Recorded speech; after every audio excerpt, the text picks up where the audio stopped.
Diga para ele: Jesus, tenha liberdade nessa noite para poder invadir a minha casa, para resgatar a minha família, para trazer, meu Deus, o resgate a todos aqueles que estão perdidos, aqueles, meu Deus, que de alguma forma estão enfraquecendo na fé e talvez, ó Deus, até pegando caminhos que não são bons para a vida de cada um deles, mas venha, Deus, com o teu poder tocando em nossas vidas, transformando, Jesus, nesse momento os nossos corações.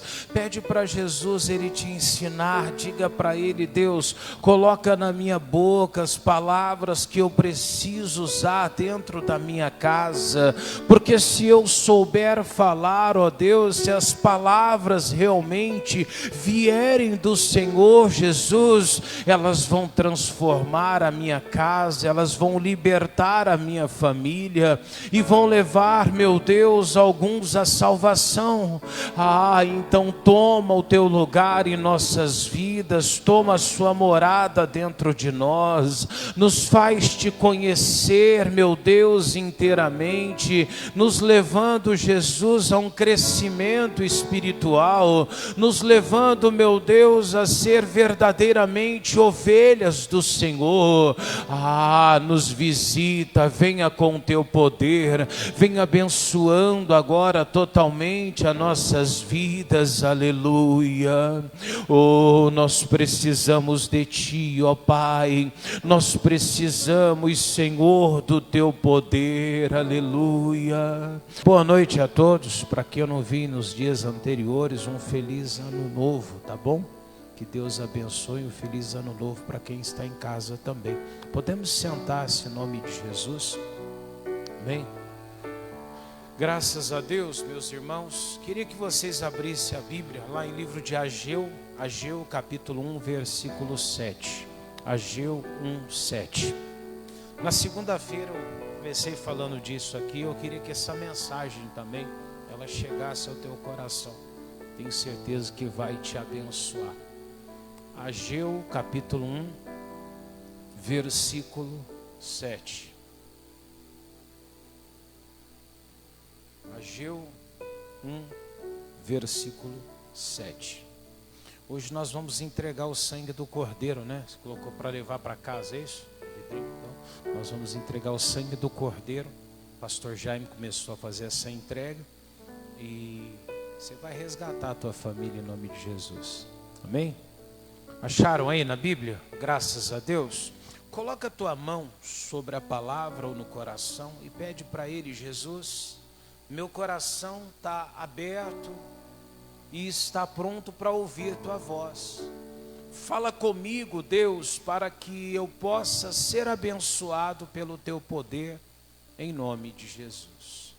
Diz assim: assim diz o Senhor dos exércitos, vejam aonde os seus caminhos os o quê?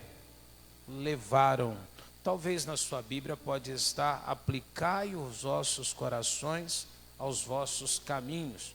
Ou então ele manda, talvez dependendo da tradução ainda, atentai-vos para os vossos caminhos. Mas é a mesma coisa, ele está dizendo para nós: vejam aonde seus caminhos os levaram.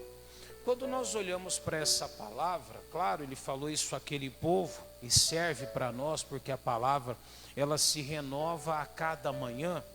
Da mesma forma, essa palavra é uma reflexão para nossas vidas. Aonde os nossos caminhos têm nos levado? Se você olhar para a tua família, aonde a tua família ela está chegando?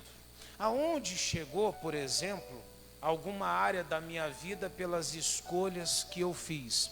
E muitas vezes os nossos caminhos têm sido ruins, complicados, por causa das escolhas que nós temos feito, que muitas vezes não estão alinhadas com a vontade de Deus. Tomamos decisões por nós mesmas ou pelas pessoas que decidem, sem nem consultar a direção de Deus. Ficamos com as nossas direções. E essas direções vai trazer às vezes prejuízo, vai trazer às vezes derrota para nossas vidas. Este povo estava afastado de Deus, distante de Deus, andando por caminhos complicados, e aquilo ali trouxe consequências. Mas vou pegar 3 exemplos dentro da Bíblia Sagrada, uns 4 exemplos do que os caminhos que eles tomaram levaram eles. Vou falar do primeiro, que eu acho que é um exemplo muito importante. O Saul, na história da Bíblia, quando ele é levantado a rei, a Bíblia diz que a história dele, quando você lê, parece que é um conto de fadas, na verdade. Pode observar.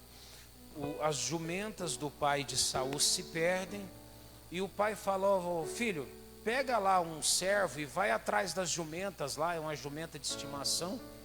E ele vai, não encontra as jumentas, no meio do caminho, eles estão para voltar, e o servo fala: olha, tem um vidente nessa cidade, chama-se Samuel, vamos até ele vai dizer onde estão essas jumentas. E naquela hora ele pensa: não, eu não tenho nada para oferecer ao vidente. Ele fala: não, eu tenho alguma coisa aqui. E ele vai até Samuel, e quando ele vai a Samuel, Samuel fala: as jumentas já foram achadas. E ele fala para ele que a partir daquele dia ele seria chefe de Israel, rei de Israel. Então é como um conto de fadas, ele sai procurar as jumentas perdidas e retorna. Quando ele retorna, ele já é rei de Israel. Pastor, então os caminhos de Saul foram bons. Aí que está. A partir desse momento, Saul começa uma queda atrás de outra, através das escolhas. O Samuel, antes de concluir a unção dele, o Samuel fala: eu vou voltar dentro de tantos dias e eu vou fazer um sacrifício aqui, você me espera. Só que a Bíblia diz que ele vai e se precipita, ou seja, ele não espera o Samuel até que ele chega. Ele começa a agir por ele mesmo, e ele faz escolhas que não era aquilo que ele havia aplazado com Deus. E a partir dali, diz a Bíblia Sagrada, que o Saul ainda comete alguns outros erros, como desobedece a Deus, quando ele deixa o Agag viver, e depois também, amém? Através de algumas falhas que ele comete com perseguições aos profetas. E aí a vida dele vira um caos. Ele começa, o espírito se retira, entra demônio na vida de Saul, e Saul termina a vida dele atormentado. Por um tempo Davi tocava harpa, o espírito se afastava dele, mas depois ele persegue Davi, não é?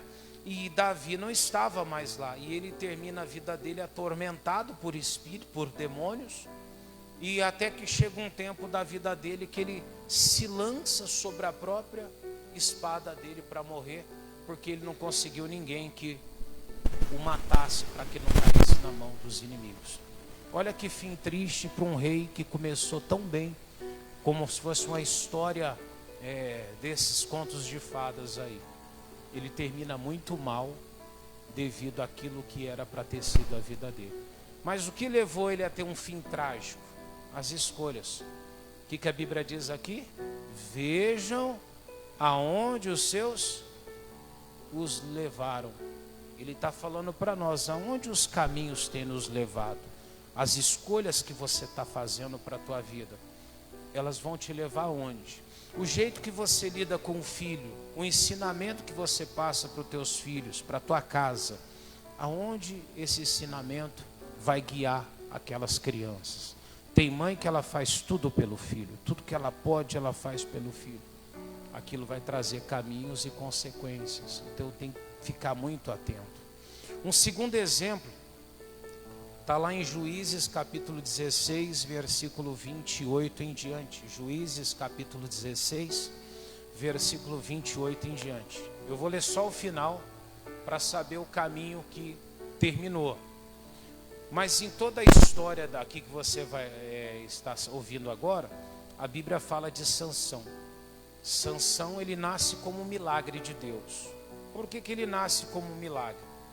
Manoá e a esposa não podiam ter filhos, eram estéreis, não tinham como eles ter filhos, impossível.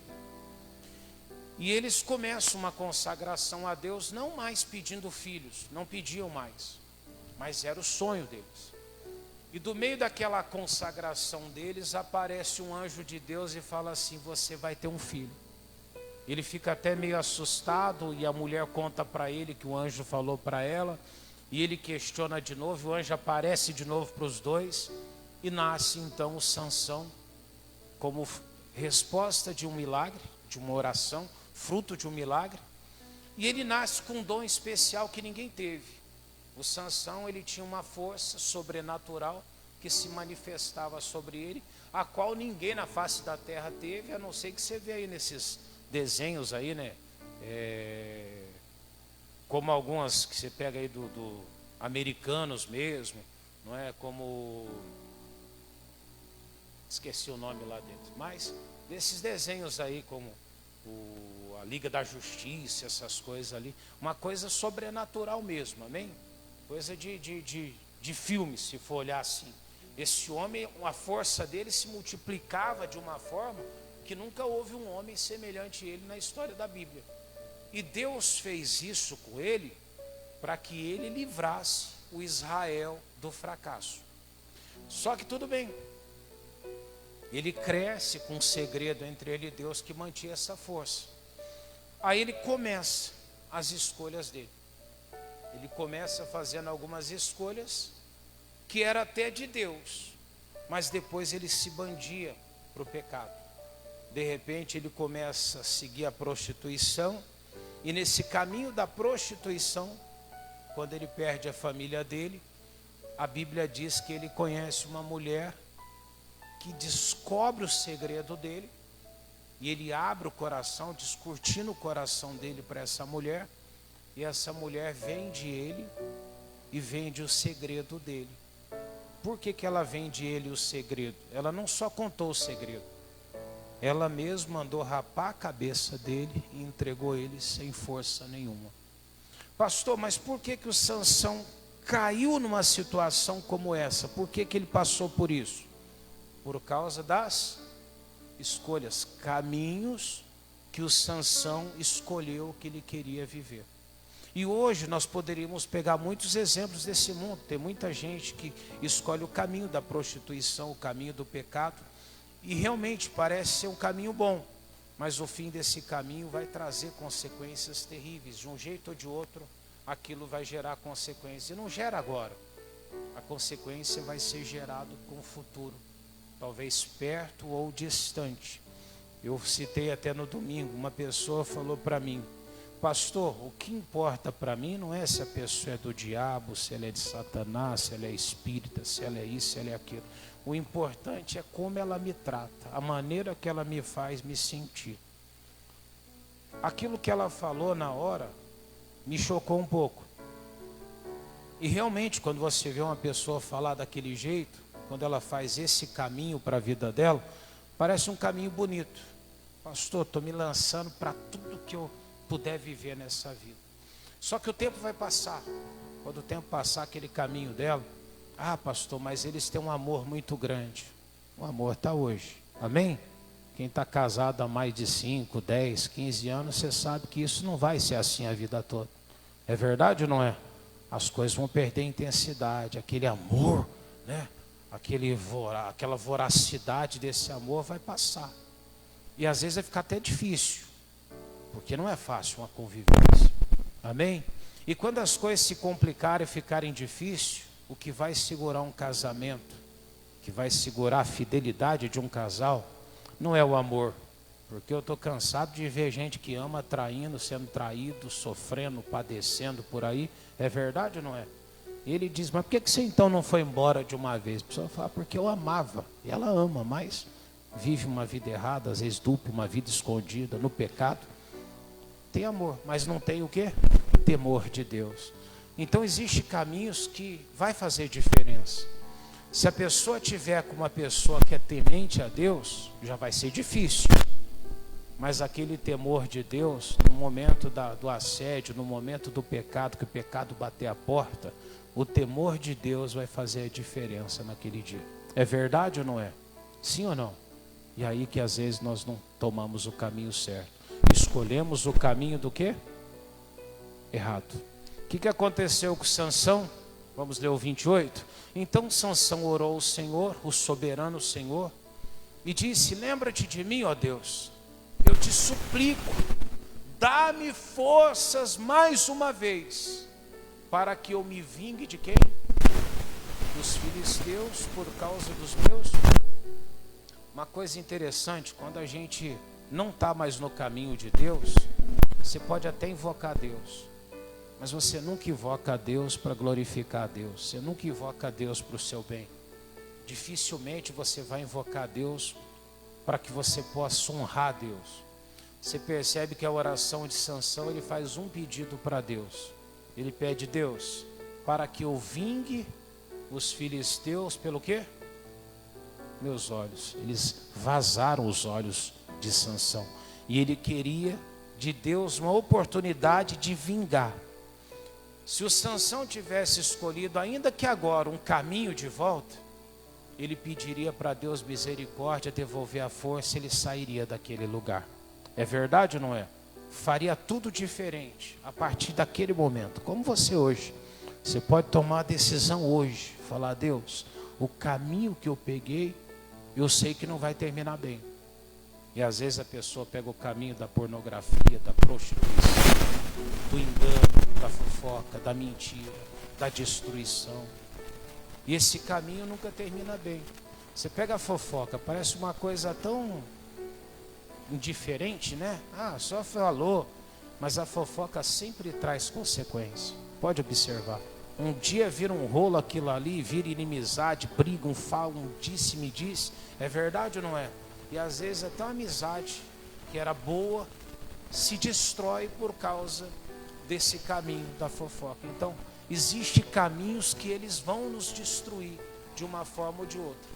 E no 29, a Bíblia diz assim: então Sansão abraçou duas colunas centrais, sobre os quais do templo se firmava, e apoiando-se nelas, tendo a mão direita em uma e a esquerda na outra, 30, disse: que eu morra com os filisteus. Em seguida, ele empurrou com toda a força, e o templo desabou entre os governantes e sobre todo o povo que ali estava. E assim, na sua morte, Sansão matou mais homens do que em toda a sua vida. E aí ele morreu, diz no 31, então seus irmãos e toda a família de seu pai foram buscá-lo. Trouxeram e sepultaram entre Zorá e Estaol, no túmulo de Manoá, seu pai. E Sansão liderou Israel durante 20 anos. O fim dele foi um fim bem ruim. Ele terminou o fim dele soterrado no templo de um deus estranho chamado Dagon. Esse foi o fim do homem que nasceu com um dom especial. Olha só que coisa terrível. Você também tem um dom especial. Você tem uma capacidade muito grande de Deus dentro de você. E quando eu falo isso, não é misticamente falando, porque a Bíblia diz que o nome de Jesus, quando ele é usado por você, ele é capaz de fazer qualquer coisa na tua vida que a palavra não condene. Se você invocar Deus sobre a tua casa, a tua família, sobre um problema de saúde, uma adversidade, aquilo vai cair por terra. Não porque pode acontecer, porque Deus garante, Ele promete. Ele diz: tudo que pedir meu nome eu farei. Só que as pessoas vão pegando um caminho diferente, elas ficam cegas. E chega um momento que elas não entendem mais o que Deus pode fazer. E elas começam a criar uma distância de Deus. Um outro caminho está em Mateus 27, versículo 3. Mateus 27, 3. Um homem que teve um começo também bom. Por que um começo bom, pastor? Judas, ele era tesoureiro de Cristo. Você nunca vai conhecer ninguém que tem um cargo de confiança no lugar que ele não tinha realmente essa prerrogativa de confiança. Se você recebesse uma grande herança hoje e se fosse escolher alguém para administrar, você escolheria um ladrão? Sim ou não? Não, você teria medo de ser roubado. Sim ou não? Então Jesus também não escolheria Judas se ele fosse ladrão lá no início. Então o Judas, eu acredito que apesar da capacidade que deveria ter, ele foi escolhido por parecer ser muito confiável lá no início. Mas um dia, o tempo vai passando, Jesus sendo perseguido, ele sabia que Jesus ia ser preso de qualquer forma, e ele decide aproveitar a prisão de Jesus e ganhar algum valor nisso, antecipando ela e levando os homens até Jesus. E aí ele, tudo bem, ele vai e vende. Ele vende Jesus por 30 moedas de prata, que era o valor da recompensa. 30 moedas de prata hoje seria mais ou menos equivalente a 14.300, a 14.700. É muito alto? Não, né? Pastor, é um valor tão baixo. Tem gente que vende por menos, sabia? Tem gente que vende por 10% do que ganha. Ei, pastor, é verdade. Deixa Jesus por causa do dízimo, da oferta. Ele já deixa Jesus Cristo. Mas onde que eu quero chegar? A Bíblia diz que Judas vai e vende Jesus. Só que na cabeça de Judas, na mente de Judas, o Judas pensou, eles vão levar Jesus, vão prender ele vai ficar preso um tempo, e Jesus vai ser solto depois, e tudo volta ao normal. Era o que Judas pensou. Eu estou deduzindo baseado no meu entendimento. E aí um dia, ele entregou Jesus, e no dia do julgamento Jesus é condenado, e eles decidem o seguinte: Jesus vai ser crucificado e vai ser colocado numa cruz. Quando ele sabe que Jesus vai ser morto, diz a Bíblia assim, ó, volta um pouquinho só no 22, olha lá, quer ver? O Judas não esperava que Jesus seria morto. Ó, e amarrando, levaram e entregaram a Pilatos, o governador. Volta mais um, 27:1. De manhã cedo, todos os chefes dos líderes religiosos do povo tomaram a decisão de quê? Condenar Jesus. Então ele fica sabendo que Jesus foi condenado. 27, versículo 2. Amarrando, levaram e entregaram a Pilatos, governador. 3. Quando Judas, que tinha o traído, viu que Jesus havia sido condenado, tomado do quê? Aí veio o remorso. Devolveu aos chefes dos sacerdotes e aos líderes religiosos as 30 moedas de prata. O Judas faz o quê? Pega aquelas moedas desesperadamente, dirige até o homem que pagou para ele a indenização lá, ou a recompensa. Eu imagino Judas caminhando para ir lá, para tentar resgatar Jesus de volta, por causa do remorso, não arrependimento não, o remorso.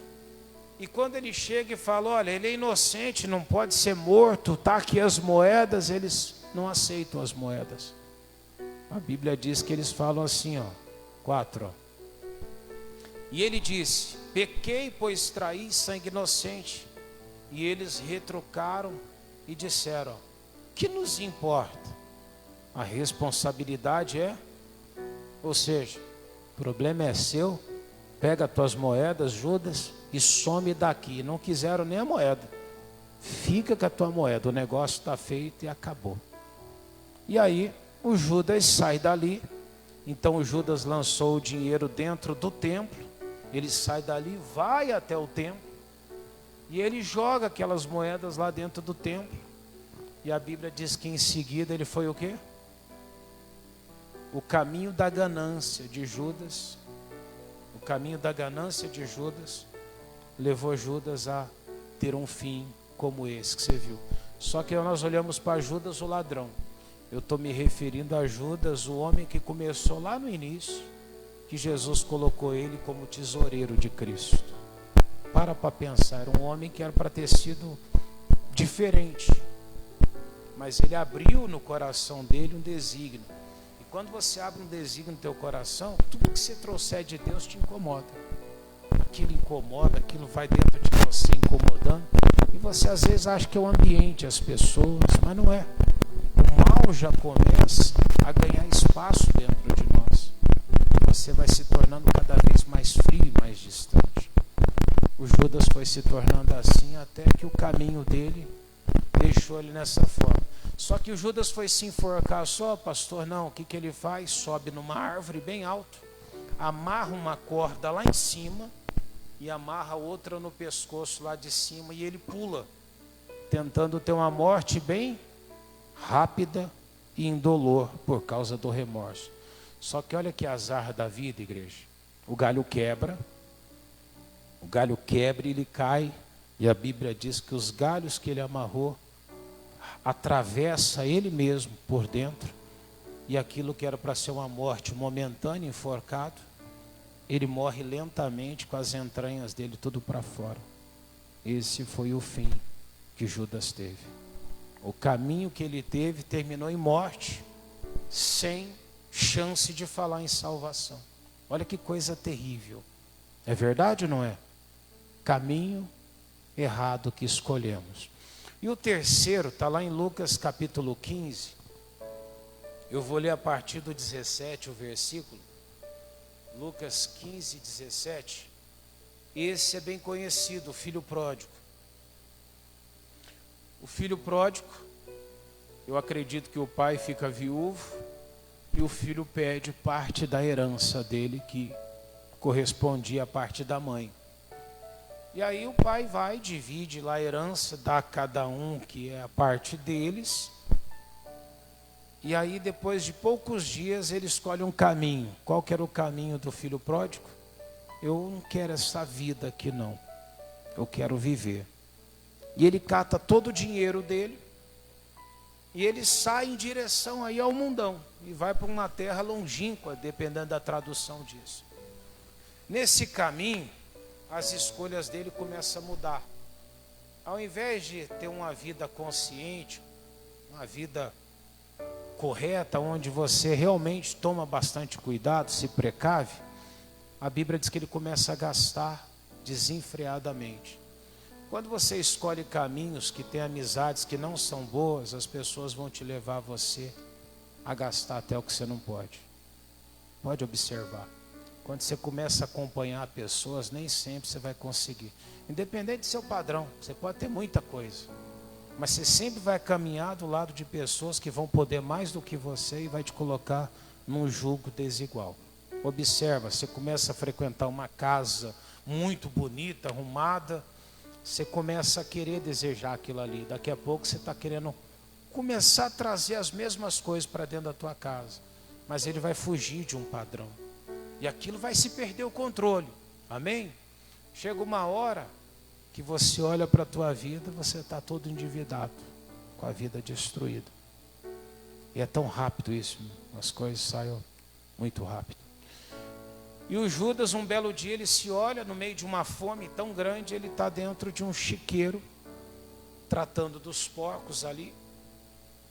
E ele ainda não tinha comido, porque ele precisaria de trabalhar primeiro para depois ter a comida dele. Olha que fim. Um jovem rico, que tinha uma herança tão grande, de repente estava ali querendo as migalhas dos porcos. Só que esse, apesar do caminho ter sido errado lá atrás, ele tem um caminho diferente, que é o caminho que todos nós precisamos chegar nas nossas vidas, independente de como nós estivermos andando. Não importa o que o filho pródigo fez, mas a gente precisa ter essa noção.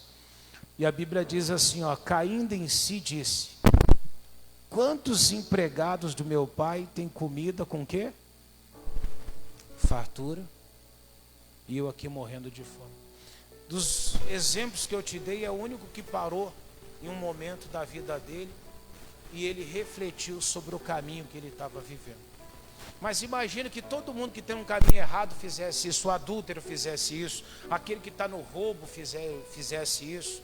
Eu vou falar para vocês, eu nunca vi um ladrão aposentado, ladrão de uma vida, caminho errado, que se aposentou fazendo isso. Não chega a isso. Você nunca vai ver um traficante, não é? Cabelos grisalhos, escolhendo um lugar para ele viver uma vida diferente, não vai chegar até lá.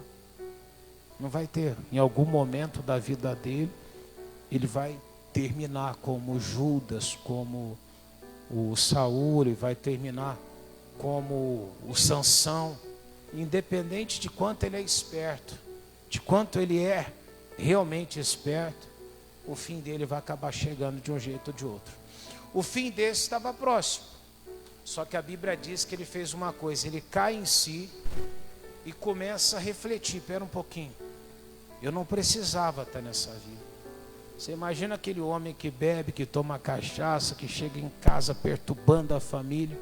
Se em algum momento ele olhasse para aquele copo de bebida e ele se lembrasse realmente da noite anterior, da bebedeira passada, e ele refletisse que ele pudesse ser um homem diferente daquele que ele estava sendo, quantas casas seriam restauradas?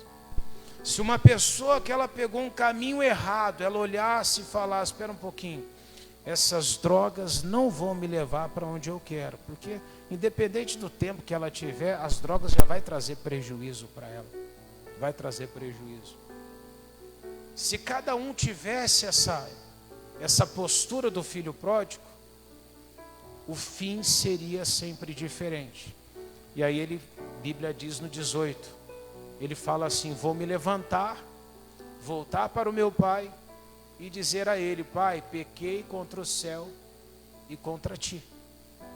E já não sou nem digno de ser chamado teu filho, mas me trate como um dos seus empregados. E a seguir levantou-se e foi para o seu pai, e ainda estando longe, quando o pai o viu, o qual movido por compaixão correu, abraçou e fortemente e ternamente o beijou. 21, e o filho lhe disse, eu pequei contra o céu e contra ti, pai. Não sou mais digno de ser filho seu. E aí o pai disse aos servos, traz depressa a melhor roupa, vistam ele e coloquem-lhe um anel no dedo e calçado nos pés. Os calçado nos pés é porque escravo não usava calçado. Escravos andavam descalços, então ele chega descalço, ele já era praticamente escravizado ali. E o pai coloca nele essa capacidade de ser livre. O anel representa a autoridade de família.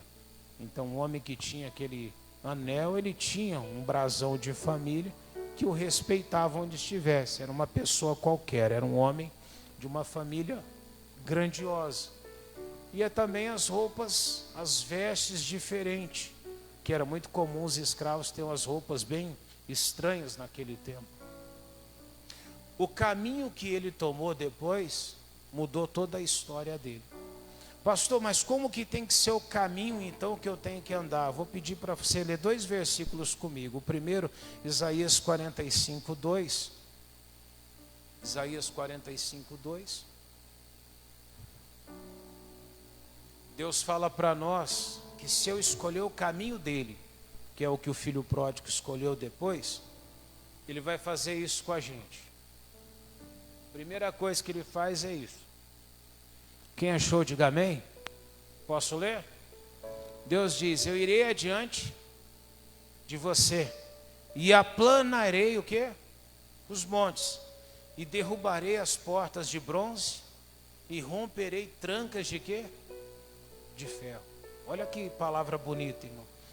Deus falou que se o caminho que você escolher for o dele, ele sempre vai na tua frente preparando o teu caminho. O filho pródigo chegou, o pai já estava pronto para receber. Coração quebrantado. Pastor, se eu pegar o caminho de volta, aquela mulher, aquele homem não vai me aceitar. Vai, porque Deus vai aonde? Na frente.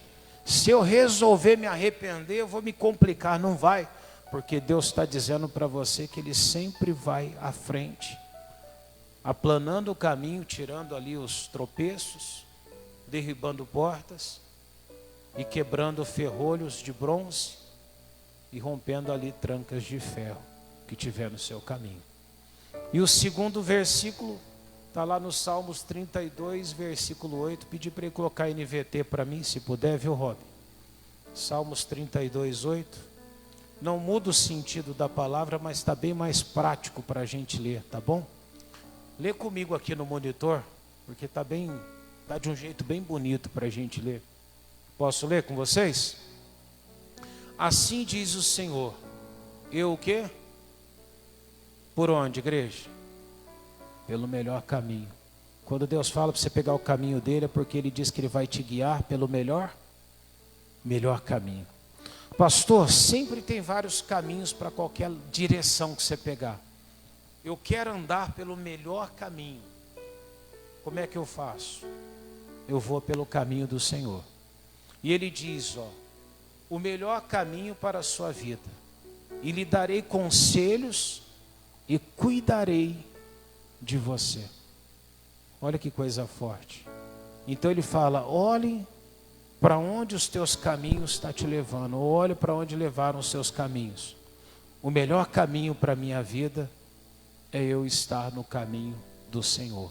Ele me guiando pelo melhor caminho, que é o melhor caminho para a minha vida, e me dando conselhos a cada situação da tua vida. A palavra vai te guiar. E ele diz que ele cuidaria de você. Amém? Talvez a sua Bíblia esteja pela ARC, né? Coloca lá para mim também. Não muda nada, mas olha o que diz na linguagem comum. Ele fala assim, ó: instruir-te-ei, que é a mesma coisa, ensinar-te-ei o caminho que deve seguir, que seria o melhor para a tua vida. E guiar-te-ei com o quê? A proteção de Deus. Ou seja, sempre que você estiver num caminho, os olhos dele vai estar sobre você, te protegendo. Amém? Escolha um caminho que vai te levar você à vitória, que vai ser o melhor caminho para a tua vida, e Deus vai te honrar. Amém? Eles vão entregar o sangue do Cordeiro para você, e nós já vamos orar. O que eu faço com o sangue do Cordeiro? Você vai ungir tua casa, pedir a bênção de Deus sobre aquilo que você quer na tua vida. Amém? Vamos colocar de pé. Você vai clamar pela tua família agora. Eu não sei o caminho que você está andando. Eu não sei aonde o teu caminho vai te levar. Mas talvez Deus algumas vezes já cobrou você, já colocou no teu coração e já te incomodou. Pastor, o caminho que eu estou, ele é um caminho complicado. Faz a escolha correta, o caminho correto para a tua vida. Fecha os seus olhos. Eleva seu pensamento até Jesus. Querido e Pai amado, nos ensina, Deus, nos dá o entendimento, nos guia de maneira que nós possamos estar no melhor caminho para nossas vidas. Pai, agora a tua igreja está orando, alguém está pedindo: Deus, resgata a minha vida, resgata a minha família, Deus, resgata a minha casa para o Senhor. Pai, venha com o teu poder agora sobre cada familiar, sobre cada ente que nós temos. O Senhor conhece, ó Deus, as nossas atitudes, os nossos caminhos, e se estivermos hoje andando por caminhos que não são bons, Pai, nós pedimos: Senhor, vai na nossa frente, nos guia pelo caminho do Senhor, Pai. Jesus, venha quebrantar nossos corações. Se nós não ouvimos a sua voz, ó Deus, então grita conosco. Então, meu Deus, nos chame de maneira mais alta, Pai, ao ponto de nossos ouvidos te compreender. Mas não nos deixa se perder, não nos deixa, Pai, entrar pelo caminho de Saul, o caminho, meu Deus, de Sansão, o caminho, meu Deus, de Abirão e tantos outros caminhos, ó Pai, da perdição. Mas nos guia, Pai, pelo melhor caminho para nossas vidas. Deus, eu me levanto agora em oração contra toda a força do mal.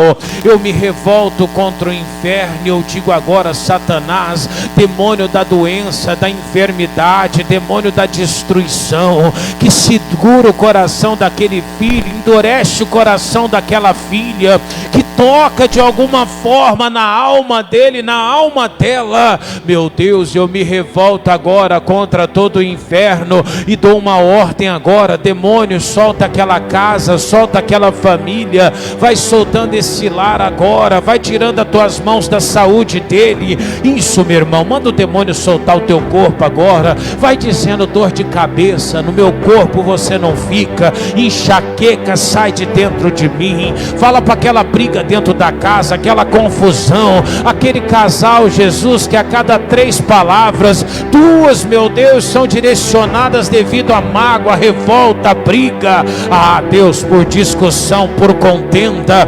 Meu Deus, eu estou usando a tua autoridade agora, eu estou paralisando o inferno. Se você orar, Deus responde. Se você clamar, a resposta dele vem. O filho pródigo invocou, o Senhor respondeu, a resposta veio, a bênção aconteceu. Pai, nós paralisamos toda a ação do inferno, nós repreendemos toda a obra de Satanás e dizemos: diabo maldito, pega tudo que é seu, tudo aquilo que te pertence, e em nome de Jesus eu te ordeno: sai, sai, sai e saia, em o nome de Jesus. Meu Deus, derrama a tua bênção agora, Pai.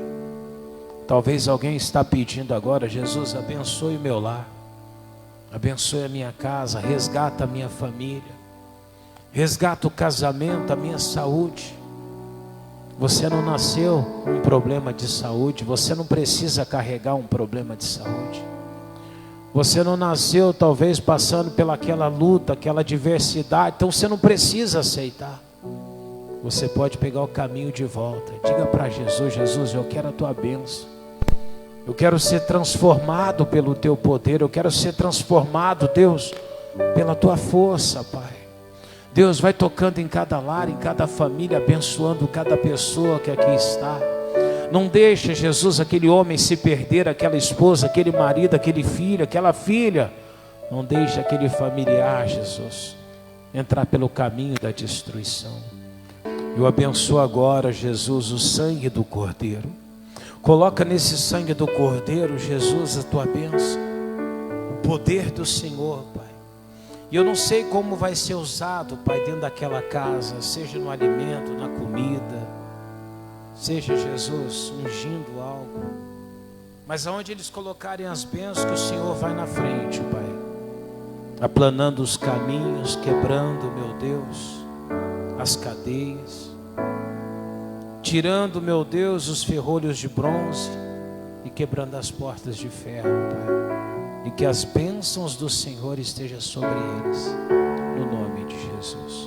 Vamos aplaudir o Senhor.